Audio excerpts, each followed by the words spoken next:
பார்க்கிறேன். உங்களுக்கு சொல்றாரு, எந்த ஒரு நல்ல காரியம் நம்ம முடிவெடுத்து நம்ம போகும்போது, அதை நம்ம செய்யும் போது, அதை நம்ம பண்ணும் போது, நம்மளே டக்குன்னு யோசனை பண்ணி ஆசைப்பட்டு நம்ம செய்திடக்கூடாது.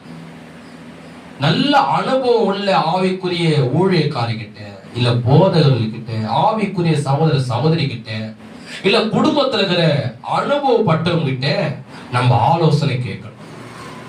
அந்த ஆலோசனை கேட்டு நம்ம என்ன செய்யணும்? எந்த ஒரு நல்ல காரியத்தை நம்ம செய்யணும்.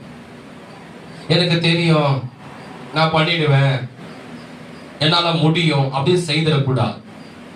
அது என்ன ஆகுனா, அதாவது பண்ணும் போது அது நல்லா இருக்கும், செய்யும் போது அது நல்லா இருக்கும், ஆனா பின்னாடி ஒரு பெரிய பிரச்சனைக்குள்ள கொண்டு போயிடும், பின்னாடி ஒரு பெரிய கஷ்டத்துக்குள்ள கொண்டு போயிடும், பின்னாடி பெரிய ஒரு ஆபத்துக்குள்ள கொண்டு போயிடும்.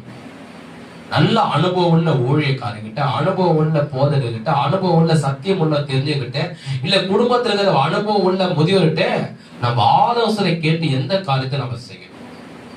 நம்ம வார்த்தையில சொன்னோம்னா, எடுத்தமா கவுத்தமான செய்யக்கூடாது. எந்த ஒரு சின்ன நல்ல காரியம் இருந்தா கூட நம்ம ஆலோசனை கத்துறது கேட்கணும். அதுதான் வேதம் சொல்லுகிறது. தாவீது என்ன செய்வாரா, எந்த ஒரு காரியம் செய்தாலும் கர்த்தரிடத்துல ஆலோசனை கேட்பார்.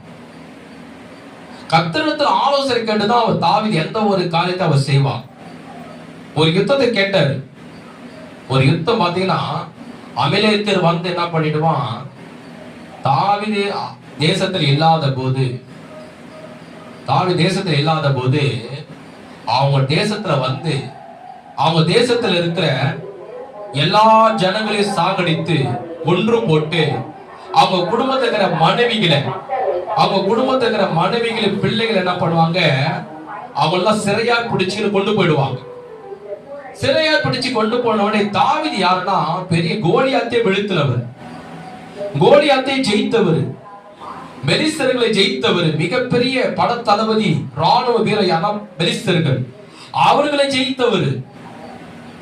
ஆனா அப்படிப்பட்டவரு, என்னால முடியும், நான் அவங்களை சுலபமா சாவடிச்சிடுவேன், அவங்க கிட்ட இருக்க என் ஜனத்தை கொண்டு வருவேன்னு அவர் போகல, தன் வீரத்தை காண்பிக்கல, எடுத்தமா கவுத்தமான்னு செய்யல.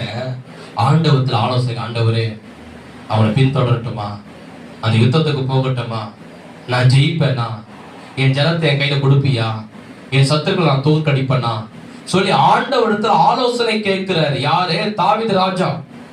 அவர் மிகப்பெரிய பராக்கிரமசாலி, கோலியாத்தை பட்டயமே இல்லாமல் வெளுத்துனவர். ஆனா கர்த்தரிடத்துல ஆலோசனை கேட்கிறார். அது போலதான் நம்ம